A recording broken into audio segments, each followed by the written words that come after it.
एक गांव में मनोहर और सरला नामक पति पत्नी रहते थे। मनोहर बहुत ही अच्छा और आदरणीय आदमी था। वो मुकेश नामक एक व्यक्ति से दूध लेके अपने घर जाता था। उस दूध को उसकी पत्नी सरला उबा के ठंडा करके एक मटके में डाल के दही बनाती थी। पति पत्नी दोनों एक छोटी दही का दुकान चलाते थे। जो पैसे दही को बेचने से मिलते थे उससे अपना जीवन चलाते थे। ऐसे ही थोड़े दिनों बाद उनका दही का व्यापार अच्छा चलने लगा और बहुत लोग उनसे दही खरीदने लगे। उसके पास दही बहुत जल्दी खत्म हो जाने के कारण बाकी लोग खाली हाथ वापस घर चले जाते थे। अगर मैं मुकेश से ज्यादा दूध लूंगा तो किसी को हमारे दुकान से खाली हाथ जाने की कोई जरूरत नहीं होगा। मुकेश, मुझे ज्यादा दूध की जरूरत है, तुम्हें आज से ज्यादा दूध देना होगा। जरूर मनोहर, उसमें क्या है? ऐसे मनोहर को जितना जरूरत था उतना दूध लेके वो घर वापस चला जाता था। मनोहर का व्यापार अच्छा चल रहा होगा, इसीलिए वो ज्यादा दूध लेके गया। मेरे दूध का व्यापार में कोई तरक्की नहीं हुआ। मुझसे सबसे ज्यादा दूध तो मनोहर ही लेता है, इसीलिए अगर मैं दूध में पानी मिलाऊंगा तो उसे कोई शक नहीं होगा। जैसे उसने सोचा वैसे ही अगले दिन वो मनोहर को देने वाला दूध में पानी मिला के देता है और सरला हर रोज की तरह उस दूध को दही बनाती है। अगले दिन जब मनोहर ने उस दही को देखा तो वो दही टूटा हुआ बना था और अगले दिन भी वही हुआ था। सरला, आज भी दही वैसे का ही बना है। इस बात के बारे में हमें कुछ करना होगा, वरना व्यापार को आगे नहीं ले जा सकेंगे। हाँ जी, पर अगर दूसरा दूध वाला भी ऐसे ही नहीं करेगा, इसका क्या भरोसा? अगर हम ही गाय को लेके एक भरोसेमंद आदमी को उनका देखभाल करने के लिए रख देते तो हमें दूध के बारे में सोचने की भी जरूरत नहीं पड़ेगा ना। सही सोच है सरला, बिल्कुल करेंगे। मैं कह देता हूँ उसे कि हमें अब दूध नहीं चाहिए। और उनके योजना के अनुसार वो दोनों गाय को लेकर एक भरोसेमंद आदमी को उनकी देखभाल के लिए रखते हैं और मनोहर ये बात मुकेश को कहने के लिए निकल पड़ता है। मुकेश, मुकेश! अरे मनोहर, इस वक्त पे क्यों आए हो? कुछ नहीं, बस इतना कहने के लिए कि आज से आपको हमें दूध बेचने की कोई जरूरत नहीं है। ऐसा क्यों? क्यों नहीं चाहिए दूध तुमको अब से? क्योंकि अब हमारे पास गाय है और उनके लिए एक रखवाला भी है। ऐसे कहकर मुकेश वहां से चला जाता है। अच्छे गुणवत्ता वाली दूध से दही बनाने के कारण बहुत लोग मनोहर के दुकान से खरीदते थे और इसकी वजह से उनका व्यापार भी अच्छा चलता है और वो दोनों सुख संपत्ति से जीते हैं। हर रोज की तरह जब मुकेश दूध देने बाहर निकलता है तो वो मनोहर के दुकान में दही के लिए लगी भीड़ देखता है। इस गांव में मनोहर का व्यापार बहुत अच्छा चल रहा है, इसीलिए मेरे पास दूध बंद करके उसको अब खुद गाय को खरीदने का साक्षाम है। उसका दुकान को ही बंद करवा दूंगा। ऐसे सोचकर वो अपने घर की फंक्शन में भजन के लिए बहुत लोगों को बुलाता है और दही के लिए मनोहर के दुकान को जाता है। मनोहर, मुझे एक मटका भर दही चाहिए। उतना दही क्यों मुकेश? मेरे घर में आज भजन है तो सबके लिए भोजन भी है। ऐसे कहकर वो दही लेके जाता है। घर जाते ही मनोहर के दिए हुए मटके का दही को दूसरी बर्तन में खाली करके मुकेश के दूध मिश्रण से बनाए हुए दही को उस मटके में डालता है। उसी दही को भोजन में सबको परोसता है। वो खाने की कुछ ही समय में सबको पेट दर्द करना शुरू हो जाता है और उसी समय पे गांव के जमींदार भी वहां आते हैं। सबको दर्द से तड़पते देख पूछते हैं, क्यों तुम सब ऐसे तड़प रहे हो? क्या हुआ? जब से यहाँ का दही खाया है तब से ऐसे ही तड़प रहे हैं। मुकेश, दही में क्या मिलाया तुमने? वो खा के ऐसे क्यों तड़प रहे हैं सब? प्रभु, मुझे कुछ नहीं पता, ये दही मैं मनोहर से खरीद लाया। सैनिकों, तुरंत मनोहर को मेरे पास लाओ। जमींदार की आज्ञा के अनुसार सैनिक मनोहर को उनके पास लेके आते हैं। मनोहर के साथ साथ उसकी पत्नी भी उसके पीछे जमींदार के पास आ पहुंचती है। क्या तुमने मुकेश को ये दही बेचा? जी प्रभु। तुम्हारे बेचे हुए दही के वजह से यहाँ सब दर्द के मारे तड़प रहे हैं। तुमने इसमें क्या मिलाया? मैंने आज बहुत लोगों को यही दही बेचा है, उनको कुछ नहीं हुआ। मैंने दही में कुछ नहीं मिलाया प्रभु, मुझे पता नहीं ये कैसे हुआ। जमींदार मनोहर को बंदी घर में बंद करने की आज्ञा देते हैं और सैनिक उसे ले जाते हैं।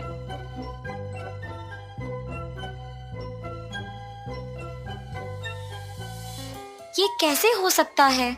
हमने तो कुछ नहीं किया। क्या इसमें मुकेश का हाथ है? ऐसे सोच ही रही थी कि उसके सामने से मुकेश अपने घर जा रहा होता है। अगर मैं मुकेश के पीछे चलूं तो शायद कुछ पता चलेगा और इस समस्या का हल मिलेगा। और वो मुकेश का पीछा करती है। मुकेश घर जाके अपनी पत्नी को मनोहर के साथ किया हुआ बताता है। सरला सच सुनकर वहां से जा रही होती है कि बगल में छुपा दही का मटका उसे दिखता है। अरे, ये तो हमारे दुकान का दही है। इसने पूरा दही दूसरे मटके में डाल दिया।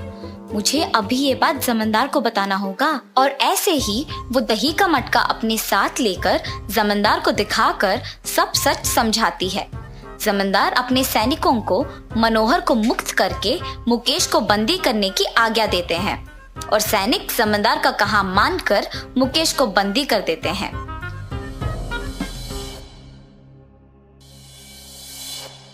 मनोहर का व्यापार मुझसे भी अच्छा चलने की ईर्ष्या से मैंने उसके दुकान को बंद करवाने का योजना बनाया और उसके बजाय खुद मेरा दूध का व्यापार खो के यहाँ बंदी हो गया।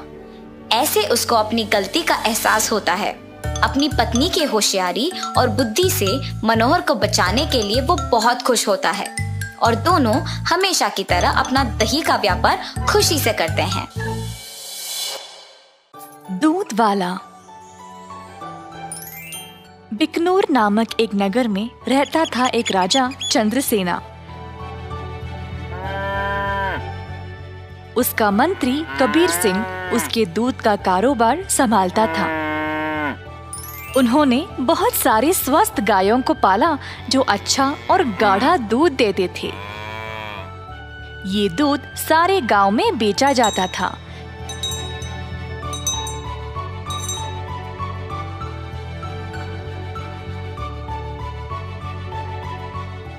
कबीर सिंह खुद सब कुछ संभालता था। कबीर सिंह की पीढ़ी भी महाराजा के लिए काम करते आ रहे थे और इस वजह से चंद्रसेना उसका बहुत आदर करते थे। कबीर सिंह ने भी राजा को कभी भी निराश नहीं किया। सारे गांव में उसका अच्छा नाम था। हर रोज कबीर सिंह खेत पर जाता था। उसने बहुत लोगों को काम पे रखा गायों की देखभाल के लिए, ताकि वे अच्छे से खाए और सेहतमंद रहे।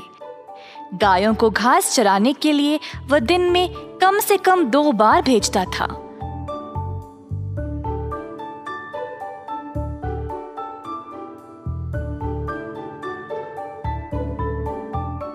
वह हमेशा ध्यान रखता था कि दूध साफ सुथरा रहे।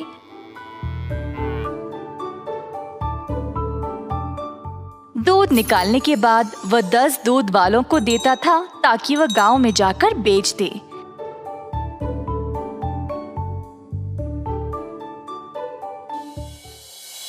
दूध वाले कबीर सिंह को पैसे देते थे और कबीर जाकर चंद्रसेना को। चंद्रसेना ने देखा कि कैसे कबीर ईमानदारी से काम करता था और उस पे पूरा भरोसा रखा। महाराज कबीर के साथ अच्छा बर्ताव करते थे और कबीर राजा के बारे में भी अपनी बहनों को बताया करता था। एक दिन जब कबीर घर वापस आया तो उसने अपने बहनों को बहुत गुस्से में और परेशानी में देखा। क्या बात है, तुम सब इतने गुस्से में क्यों हो? हम तीनों की उम्र हो गई है शादी के लिए, पर क्या फायदा, शादी के लिए पैसे ही नहीं है।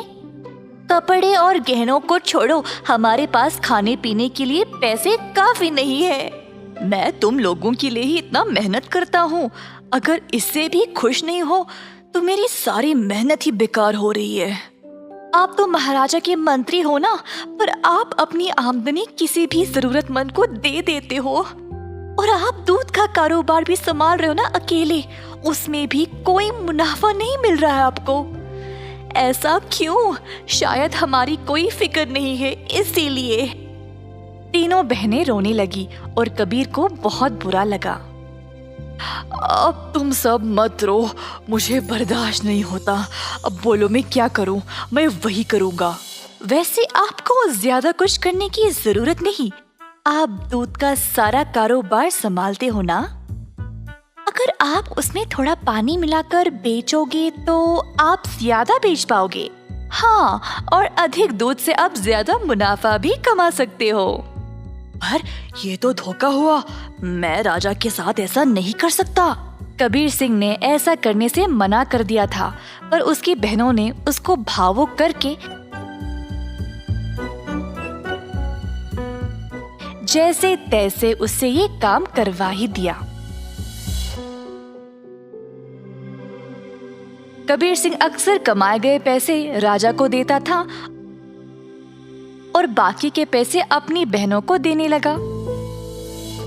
मुझे ऐसा करना नहीं पसंद, ये आखिरी बार है, इसके बाद मुझे ये सब करने के लिए नहीं बोलना।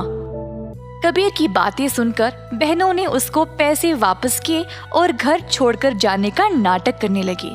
कबीर के पूछने पर तीनों ने धमकी दी कि वे घर छोड़कर चले जाएंगे। मजबूर होकर कबीर को उनकी बात माननी ही पड़ी। कमाए गए पैसे राजा को देकर अधिक पैसे अपनी बहनों को देने लगा। ये सिलसिला कई दिनों तक चलता रहा। कुछ ही समय में कबीर की बहनें नए नए साड़ियां और गहने खरीदने लगे और अच्छा खासा खाने भी लगे। उनकी जिंदगी ही बदल गई। घर पर बैठे बिना तीनों सच धज के बाहर घूमने लगे, सबके आगे दिखावा करने के लिए।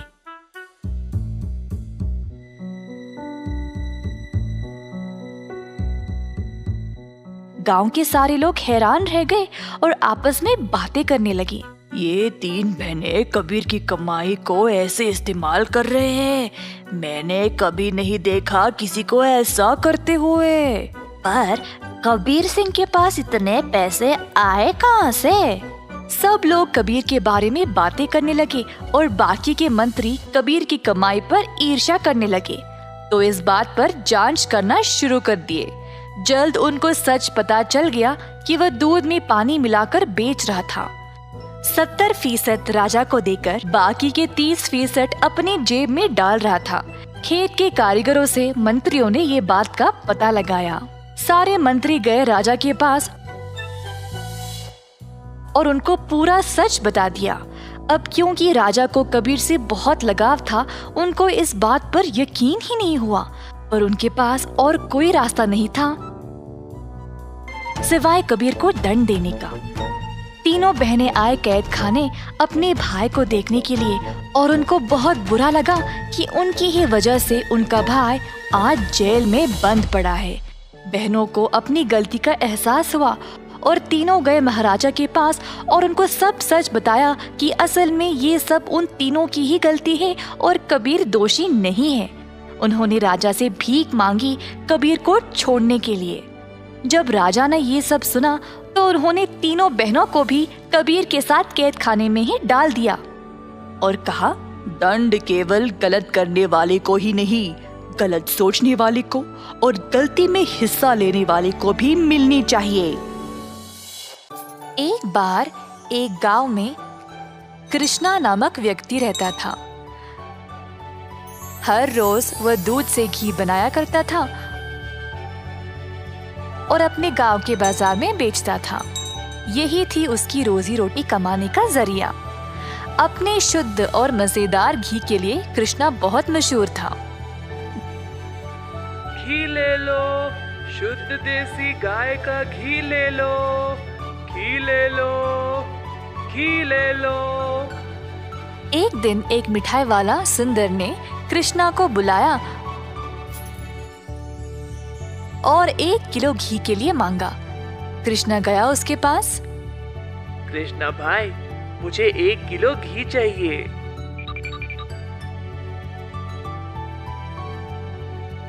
कृष्णा घी को तोलने लगा। जब सुंदर ने देखा कि घी कितना शुद्ध था, तो वह अपने आप को रोक ही नहीं पाया। सुंदर ने और घी लेने का निर्णय लिया।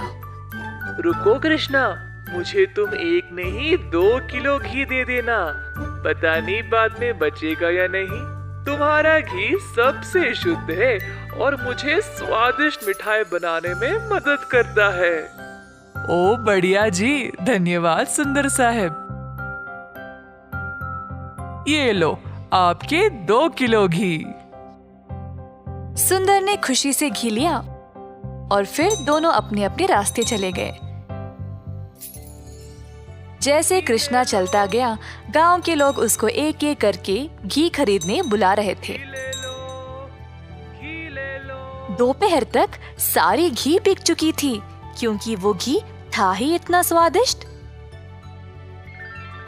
अपनी कमाई लेकर कृष्णा अपने भाई कुशल के पास दूध खरीदने गया, ताकि वह अगले दिन के लिए और घी बना सके।